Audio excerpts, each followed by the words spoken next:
Welkom bij Scheldermondig. Mijn naam is Jan Rubbens, presentator en wij nodigen mensen uit met passie. En deze keer passie voor mensen met kanker en ook hun naasten. En daarom hebben we mensen uitgenodigd die daar alles van weten en die daar ook passie voor hebben. Met wie heb ik het genoegen? Anita van der Zanden. En tweede persoon? Ait van Bokhoven. Anita, wat is jouw functie in het gebeuren? Zoals je daarnet al vertelde, hè, we zijn gestart met Westerlicht. En dat is inderdaad een inloophuis voor mensen met kanker of de naasten. En ik ben daar de vrijwilliger, zeg maar. En die coördineer ook de vrijwilligers daar. Ja, dus de coördinator van Westerlicht Hulst. Ja, van Westerlicht Zeeuws-Vlaanderen. Oh ja. Ja. Maar het is gevestigd in Hulst. En het is gevestigd in Hulst. Daar komen we straks op terug. Ja. En Aart, wat is jouw rol in deze? Want je hebt toch wel heel veel mooi werk gedaan. Maar dan wil ik eventjes aan de kijkers dat je dat uitlegt. Ik ben gepensioneerd internist, oncoloog. Dus ik heb professioneel altijd met kanker en kankerzorg te maken gehad. Maar dan vanuit het ziekenhuis. En nu ik gepensioneerd in Zeeland woon, kreeg ik de vraag, zou jij je ook in willen zetten? Wat in Zeeland een beetje achterop was geraakt. De plaatsen waar mensen met kanker en hun naasten terecht kunnen voor steun en voorlichting, et cetera. En dat heb ik volgraag gedaan natuurlijk. Ja, want als je dus het proces ingaat van het genezingsproces, dan heb je te maken met oncologen, internisten, urologen. Maar als je dan de behandeling gehad hebt, dan komen jullie in beeld eigenlijk, hè? Toch? Ja, dat is ook op zich best wel goed. In die zin dat de ziekenhuiszorg en ook de huisarts, wat wij dan bij elkaar noemen de formele zorg, dat is ook de verzekerde zorg, hè? Daar hoef je geen zorgen, dat betaalt de verzekering. Ja. En die is gericht echt op behandeling van de ziekte. Dat is in Nederland gelukkig allemaal heel goed geregeld. Heel goed, ja. Maar daarnaast is er een toenemende behoefte, dat heb ik ook in de afgelopen 20, 30 jaar wel zien groeien. Een toenemende behoefte aan wat wij dan leveren, de informele zorg. Die is ook overigens niet verzekerd, maar dat is een zorg die door vrijwilligers geleverd wordt. Anita en haar mensen, dat zijn getrainde vrijwilligers. Maar dat is eigenlijk allemaal gericht op verbetering van de kwaliteit van leven. Als je het een beetje plat zegt, de ziekte, daar zorgt de dokter wel voor. En elke oncoloog zal natuurlijk proberen om de hele mens te zien in zijn of haar patiënt. Maar toch is daar echt het accent behandeling van de ziekte. En dit soort informele zorg, nogmaals, is echt, de ziekte, dat beschouwen we als goed onder handen. Wij zijn voor kwaliteit van leven, een luisterend oor, voorlichting, informatie, maar ook activiteiten samen en mensen spreken die hetzelfde probleem hebben of die misschien oplossingen hebben voor jouw probleem. Ja. Maar zo zijn er verschillende inloopcentra in heel Nederland. Ik neem aan 80 heb ik ergens gelezen, klopt dat? Ja. En er zijn er een aantal in Zeeland en die gaan allemaal volgens het systeem van IPSO. Ja. Kun je IPSO even toelichten en even uitleggen hoeveel inloopcentra dat er al gerealiseerd zijn in Zeeland? Ja, met dat laatste te beginnen. We hebben 4 centra nu open. Hulst, Middelburg, Zierikzee en Tolen. En wij hopen op niet al te lange termijn ook in Goes te openen. Dan hebben we 5 plaatsen in Zeeland. En dat is ook wel een beetje het typische, ik zou zeggen het unieke van Westerlicht. Vaak heb je in een stad een inloophuis, maar gezien de uitgebreidheid van de provincie en de dun bevolkte streken die wij hebben, daar weten jullie in Zeeuws-Vlaanderen ook alles van, moet je bescheiden faciliteiten maken. Je kan wel een groot pand in Goes maken, maar als je in Katzand woont, ga je daar niet even koffie drinken. Nee, klopt. Dus wij hebben gezegd, we maken op allerlei plaatsen in de provincie bescheiden faciliteiten. Overigens is Hulst een hele mooie faciliteit. En die gaan we heel erg goed verbinden met schermen, televisieschermen, mogelijkheden om dingen te volgen. Als wij informatie geven, als we allerlei vormen van verstrooiing geven die ondersteuning betekenen voor mensen. Dat is het Zeeuwse model. IPSO is de landelijke brancheorganisatie. En waar staat dat voor? Instellingen psychosociale oncologie. Oké. Is dus typisch iets voor de patiënten met kanker en hun naasten. Instellingen psychosociale oncologie. En dat is in de afgelopen 30 jaar ontstaan. Ik heb dat meegemaakt. Toen ik begon, jaren 80, zeiden we bij wijze van spreken, ik zeg het een beetje plat, maar je bent nou behandeld. Wees nou maar blij en ga nou maar naar huis. Ja. En dit was het. Ja. Maar dat was het natuurlijk helemaal niet. Nee. Dus in de afgelopen 20, 30 jaar hebben ook dokters en ook huisartsen en psychologen of fysiotherapeuten, die hebben heus wel gezien dat het niet klaar was. Nee. En dat daar verwerkingsproblemen zaten of vragen die niet beantwoord waren of naweeën van de behandeling. Ja. En zo is er langzamerhand een hele beweging op gang gekomen van dat soort informele zorg. In het begin was dat allemaal, men deed het zo en de ander deed het daar. En dat gebeurde op allerlei verschillende manieren. Uiteindelijk is IPSO daar zeg maar komen bovendrijven als de landelijke brancheorganisatie. Dus wij zijn niet van IPSO, maar we zijn wel bij IPSO aangesloten. Ja. Als je een inloophuis, of we moeten tegenwoordig zeggen een centrum, zoals wij ook zijn. Ja. Als je een centrum hebt, dan behoor je wel bij IPSO te zijn aangesloten. Kwaliteitsbeleid, die ondersteunen ons op alle manieren. Maar hebben ook kwaliteitseisen, hè, waar wij ook aan moeten voldoen. Dus IPSO is de landelijke steunorganisatie. Oké, prima. Voordat je ons gaat verlaten, want straks komt iemand van het bestuur van Westerlicht Hulst, wil ik jou de complimenten overbrengen. Want ik was op een gegeven moment op de abdij in Middelburg. En wie kreeg er daar een heel mooi compliment van de gedeputeerde? Ja. Aart. Nou, de Stichting Westerlicht. Ja, maar jij kreeg hem uit handen van de gedeputeerde, toch? Nee, maar ik wil maar zeggen, het leven van Westerlicht is natuurlijk al die vrijwilligers die op de diverse plaatsen in de provincie de werkelijkheid van Westerlicht maken. Ja. En daar heb je ook een bestuur voor nodig om zo'n ding in ontvangst te nemen. Ja. Maar ik leg graag het accent bij alle vrijwilligers. Ja, dat is heel goed, ja. Maar het is wel leuk dat de provincie dat steunt. Zeker, en later komen we bij Westerlicht Hulst dat ook de gemeente dat steunt. Ja. Hè? En het was niet alleen een compliment hoor, als ik nog één ding mag toevoegen. Ja, de provincie steunt ons juist ook met een fantastisch bedrag om al die audiovisuele infrastructuur tussen die centra aan te leggen. Nou, dat is dan dus helemaal mooi om het af te ronden. Nou, mag ik jou hartelijk bedanken. Nou, kijkers, jullie zien hier het mooie pand in de Steenstraat in Hulst. En ondertussen is iemand anders aangeschoven. En met wie heb ik het genoegen? Marlies Burm. Dag Marlies. En ik ben bestuurslid, maar eigenlijk voor de locatie Hulst is mijn aandachtsgebied. Dus Westerlicht Hulst. En wie zit er nog meer in het bestuur, als ik vragen mag? Het is dus zo dat Tony de Waal is voor Hulst ook. En dan hebben we aan de overkant dus Aart, die heeft net aan het woord geweest. En dan hebben we Werner nog en Laurens. Oké. Nou, ik heb begrepen dat er heel hard gewerkt is, voordat ik erbij kwam natuurlijk. Want er is van alles gebeurd. Nog iets eventjes over het bestuur. Dat je zegt van, waar kunnen we straks in het gesprek over hebben? Ik neem aan de sponsoring, hè? Ja, de sponsoring. Want dat is natuurlijk voor ons een heel belangrijk onderwerp geweest, omdat wij anders onze locatie niet konden aanpassen zonder sponsoring. Nee, dat klopt, dat is een bus. Anita, hoe ben jij zo in het gebeuren gerold eigenlijk? Want ik kom jou overal tegen, bij Zorgzaam en zo ben je geweest. Heel veel vrijwilligerswerk doe je al. Wat heeft jou zo bewogen om Westerlicht Hulst de coördinatie op je te nemen? Nou, dat kwam eigenlijk omdat Marlies die vraag mij stelde. En ik had zoiets van, weet je, ik heb zelf ook kanker gehad. En ik vind het ook heel belangrijk dat, zeg maar, dat stukje nazorg, wat of Aart net ook benoemde, dat je dat kunt delen met mensen. Want daar waar je dingen kunt delen met elkaar, maakt het toch iets lichter. Dus ik wilde daar heel graag toch mijn steentje aan bijdragen.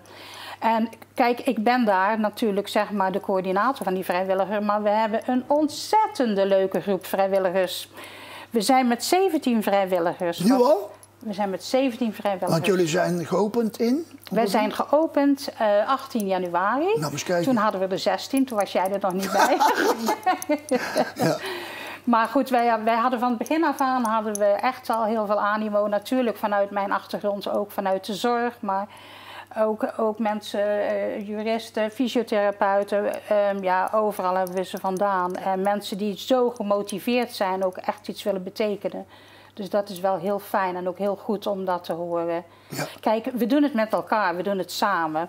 En dat is ook wel leuk. Ook, je richt het vanaf het begin af aan, richt je het met elkaar op.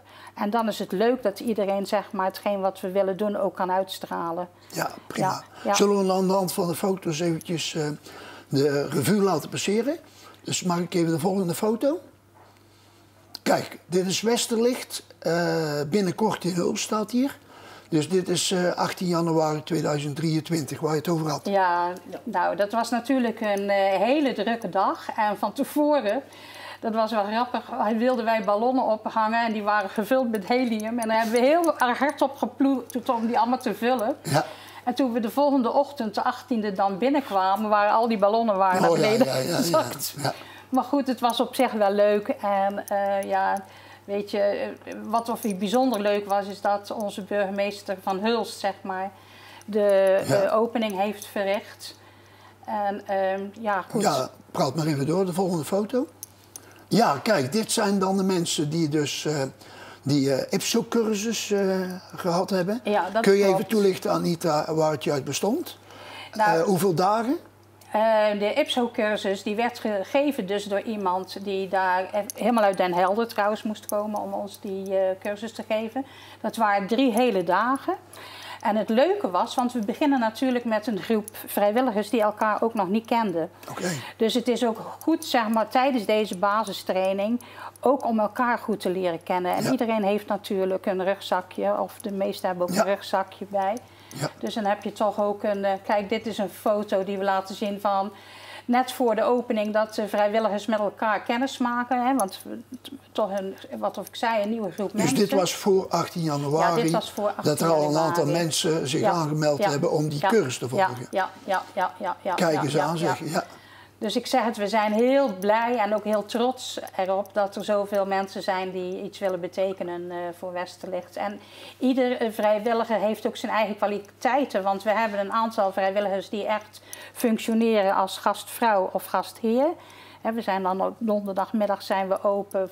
En dan is het dus iedere donderdagmiddag is iedereen welkom? Ja. Die hoeven zich niet van tevoren aan te melden? Nee hoor, die kunnen gewoon binnenlopen. Gewoon in de Steenstraat in Hulst is die open van 1 tot? Van 1 tot 4. 1 tot 4. Nou, belangrijk te weten, hè? Ja. En dat zijn zeg maar 7 gastvrouwen, gastheren die we hebben. En dat wisselt, zeg maar, dus dat is heel leuk. Maar we hebben ook vrijwilligers die heel goed zijn in creatieve dingen. Dus die naast dat ze een luisterend oor bieden en ook tijd maken om tijdens een activiteit met iemand in gesprek te gaan. Maar ook, zeg maar, die creatieve vaardigheden hebben. Dus dat is gewoon een hele mooie win-win situatie. Ja, jullie hebben hier, kijk, wat is dit? Ja, dat is kaartjes maken. Ja, dat zijn van die Creadua-dames. Ik vind het super mooi wat of ze hier doen. Ik zou er zelf geen end aan zien, moet ik eerlijk zeggen, als ik dit zo zie. Maar het resultaat maar zijn, want ze maken echt, zo zie je, ze maken echt mooie dingetjes. Dus behalve dus dat er luisterend oor is, zijn er ook doedingetjes. Ja. En mijn ervaring is dat als je doedingetjes doet, of dat je nou wandelt of dingen, dan komen die gesprekken los natuurlijk. Dat is de bedoeling, hè? En dat is de bedoeling, ja, want naast dat we dit soort activiteiten hebben, hebben we ook een kookworkshop 1 keer op de maand. Ja. Waarbij mensen leren ook om te gaan met gezonde ingrediënten. Om een goede maaltijd in elkaar te steken. Maar ook de gezelligheid, tussen aanhalingstekens. Maar dat je ook de aandacht voor elkaar hebt om ook dan met elkaar in gesprek te gaan en dingen te delen. En tips te krijgen van elkaar. Ja. Want dat is waar je het eigenlijk voor doet. Ja, eigenlijk wel. Hè? Ja. Je kunt elkaar wel sterken, begrijp ik. Zijn er nog meer foto's waarbij... Kijk, dit is een hele mooie... foto van een auto, vertel. Nou, dit is een loods. En ik moet altijd zeggen van degene die loods heeft, dat is niet alleen voor mannen, maar dat is ook voor vrouwen. Want die hebben die vaardigheden ook. Zeggen, hè? Ja. Onze Gert, hè? Onze Gert, ja. In Heikant, begrijp ik? In Heikant. En kijk, via aanmelding natuurlijk eerst via ons kunnen de mensen dan naar Gert gaan in de loods. En daar kijk, je ziet het met van alles en nog wat sleutelen, lassen. Ik heb er niet zoveel verstand van, maar in ieder geval, je kunt je helemaal uitleven, zeg maar. Ja, dus Gert die concentreert zich op doedingen wat met auto's te maken heeft. Ja. Niet alleen met auto's, hè? Nee, met hout. Hij doet ook timmer. Hij doet ook andere staaldingen. Dus hij is heel allround in deze. Oké. Ja. Dus even aanmelden bij het inloopcentrum, bij Anita. Ja. Kun je eventjes het e-mailadres... Ja, dat is Westerlicht.eu. EU, Ja, oké. ja. Prima, dat kunnen ze nog wel even erop projecteren en zo. Ja. Goed, zijn er nog meer activiteiten die het vermelden waard zijn? Zijn er nog meer foto's? Nou ja, goed. We hebben natuurlijk ook een hele leuke acrylverfgroep. We hebben mandala tekenen. We hebben aquarelleergroep hebben we. We zouden heel graag een groep op willen richten voor mensen die het prettig vinden om met elkaar samen naar klassieke muziek te luisteren. Als daar de animo voor is. Ja. Naast die vaste activiteiten doen we meestal 1 à 2 of soms 3 extra activiteiten per maand regelen. Bijvoorbeeld een verwenochtend of een ergotherapeut die komt vertellen hoe je beter met je energie kunt omgaan.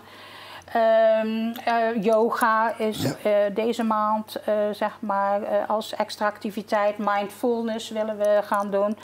En natuurlijk een wandelmaatje. Hè? En een wandelmaatje, natuurlijk. Ja, ik heb me daarvoor aangemeld, want ik ben nu aan het trainen voor de wandelmarathon.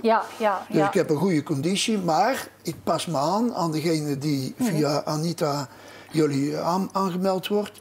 Nou, dan kunnen we misschien wel even een terrasje gaan pikken of zo. Zo is dat. Zo is dat, daar proost ik op. Ja, win-win situatie. Ik neem lekker een slokje. Maar ik zie hier ook dat er een high tea bij Westerlicht... ja, misschien Marlies, dat jij dat ook eventjes toe kunt lichten. Want het komt ook een beetje uit jouw koker, dacht ik. Ja, het is dus zo dat natuurlijk Westerlicht moet huur betalen. Moet activiteiten betalen. We hebben daar sponsoring voor nodig. En omdat wij zelf ook wel iets kunnen doen, had ik dus het voorstel van, zou het niet zo leuk zijn om een keer een high tea te doen? En toen kwam een van de vrijwilligers met de actie van, koppel het aan Moederdag. En dat is natuurlijk wel heel leuk. Dan krijgt Moederdag een leuk cadeautje, want onze vrijwilligers maken daar van het kaartje voor toegang een leuk cadeautje van. En het is dus zo, op Pinksterdag wordt die dan gehouden. Die high tea. En de Moederdag is op welke datum? De tweede zondag in mei. Dus dat is... Ja, ik weet het wel, maar... ja, natuurlijk wel. Want ik heb ook een moeder en mijn kinderen ook natuurlijk. Ja. Nee, dat is altijd een groot feest, hè? Ja. Dus dan kunnen ze eigenlijk een cadeautje geven. Ja. Om dat te verzilveren op... Pinkster, maandag, zondag? Nee, op de zondag. Pinksterzondag, de 28 mei. Goed, we zijn door de foto's heen. Eventjes toch nog eventjes over de sponsoring. Want dat is natuurlijk heel belangrijk. Er zijn bepaalde pakketten, heb ik begrepen. Kun je die even toelichten? Om dus de veranderingen van het pand te realiseren, heeft Roperen en Mini-Roperen ons ontzettend gesteund. En dankzij hun hebben we dus die verbouwing ook kunnen doen. En de plaatselijke mensen hebben ook heel veel gedaan. Zoals Kuijs, die dus alle schilderwerk geleverd heeft. De loodgieter die dus alles geleverd heeft. Voor het elektrisch heeft iemand alles geleverd. Dus wij zijn echt heel erg goed geholpen. Zowel voor Roperen en Mini-Roperen als door de lokale mensen in Hulst. Maar jullie hebben ook bijvoorbeeld de Rotary als sponsor, begrijp ik? Rotary, daar is dus in Hulst nog niet. Want die hebben nog geen antwoord gegeven, maar dat zou dus deze week of volgende week komen. Oké, dus er zijn een aantal aanvragen voor de sponsoring natuurlijk. Ja. Ik heb dus in totaal 23 bedrijven aangeschreven. Het is dus zo dat het geen storm loopt. En het antwoorden blijkt moeilijk te zijn. Ja. En ik zeg altijd, een nee is ook een antwoord. Dan weet je waar je aan toe bent. En voor degenen die dan wel kunnen sponsoren, wat wij natuurlijk het liefste hebben, die worden in ieder geval altijd benaderd door ons. Maar je kunt ook vriend van Westerlicht worden? Ja. Hoe gaat dat? Je kunt vriend van Westerlicht en dan is het dus zo dat je jaarlijks een bedrag geeft. En dan kun je kiezen tussen €100, €250, €500 of nog meer per jaar. En dan word je vriend van Westerlicht en dan word je vermeld bij ons op de website. En je kunt afsluiten voor 5 jaar. En dan kun je het aftrekken voor de belasting, want jullie zijn ook een AINB... Ja, ANBI geregistreerd. ANBI geregistreerd. Ja. Nou, klinkt mooi, hè? Ja, zeker. Nou, voordat ik met een verrassing kom, Anita, kun jij het nog eventjes afsluiten? Dat je zegt van, dat wil ik nog eventjes kwijt aan de kijkers. Nou, ik ben heel blij dat we deze media ook kunnen gebruiken om ons natuurlijk toch een beetje zichtbaar te maken. Dat is toch lastig. Natuurlijk proberen we zoveel mogelijk te flyeren, maar we bereiken natuurlijk niet iedereen. En dat zouden we heel graag willen. Want we begrijpen dat het heel belangrijk is, dat dit soort informatie ook gedeeld kan worden. Maar ja, het moet nog een beetje groeien. Dus we hopen ook door dit soort media, reclames, ja, zeg zeker, maar. ja, maar zo werkt het, hè? Je moet toch een beetje boven het maaiveld uitkomen. Ja. Maar ik denk dat de mensen het voelen, dit is gewoon hartstikke goed. 17 gastheren, gastvrouwen met een bestuur. Met allemaal gecertificeerd op, via de IPSO. En ik hoop dat er heel veel mensen... Iedereen is geslaagd, hè? Jij ook, Jan. Ja, daar ben ik heel blij mee. Ja. En misschien dat er nog een foto is met mijn certificaat, maar ik zit er niet om te springen. Maar alle 17 hebben natuurlijk goed hun best gedaan. Ja, zeker weten. Ja, dan heb ik nog eigenlijk een surprise voor jullie. Want ik doe wel eens vrijwilligerswerk. En dan krijg ik wel eens wat. Dus ik heb besloten om jullie een donatie van €50 te geven uit mijn eigen zak, door het verdiend toch ergens vrijwilliger te zijn. Wat dat is niet zo belangrijk. Ik hoop dat het goede voorbeeld is voor iemand die zegt van nou, €50 is ook welkom, toch? Ja, hartstikke. Hartstikke. Dat is welkom. Ja. Goed, zullen we het daarbij laten, want de tijd dringt natuurlijk een beetje. Ja, hartstikke bedankt. Ook bedankt dat we hier mochten zijn. Ja, graag gedaan, want ik ben een van de lotgenoten, zou ik maar zeggen. Dus het komt ook echt uit mijn hart, maar dat merken jullie wel natuurlijk. Goed, Anita, Marlies, hartstikke bedankt. Dan gaan we nu de kijkers bedanken. Ja. Nou, beste kijkers, dit was Westerlicht Hulst. Ook voor heel Zeeuws-Vlaanderen. Dus ook voor gemeente Sluis en ook voor gemeente Terneuzen. Jullie zijn eigenlijk allemaal van harte welkom en jullie weten de weg te vinden. Dank u wel voor het kijken. Anita, zullen we erop proosten? Nou, daar gaat je hoor. Proost. En bedankt. Ja, graag gedaan.